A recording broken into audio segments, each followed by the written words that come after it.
Hey, a very good Saturday to you. I'm CNY Central First Alert Meteorologist Matt Stevens. Want to talk about that streak we had been running, one of the latest 1-inch snowfall years that we've had. And as a matter of fact, we're tied for the all-time record since we will likely officially register an inch of snow at the Syracuse Hancock Airport today. So the streak comes to an end on December 22nd, tying 1998 for the latest 1 inch of snowfall picked up in that in a 24-hour period that we call a day. So officially registering in a day 1 inch of snow.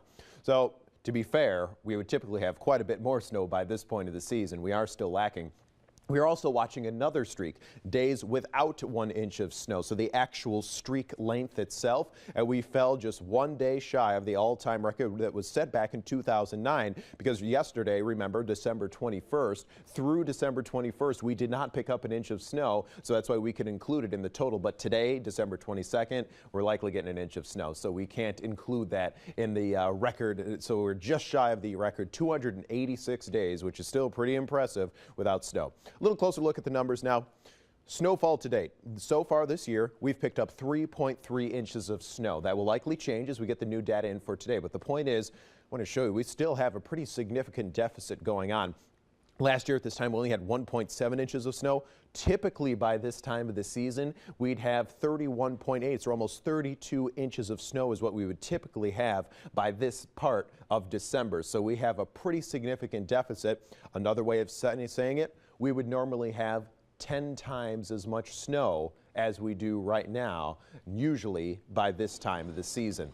All right, here's what's going on with the Futurecast. It's going to help us out, of course, with our significant snowfall deficit as we have lake-enhanced snow going on this morning, more lake effect by this afternoon. What's the difference? Well, lake-enhanced means that you already have a system in place that would produce snow by itself without the help from any lakes. However, that cold air is passing over the warm waters of Lake Ontario, so it's further augmenting the snow. That's why we call it lake-enhanced. By this afternoon, then we're going to start to focus it more into localized lake effect bands. That band of lake effect snow solidifies southeast of Lake Ontario this evening and hangs on through tomorrow morning.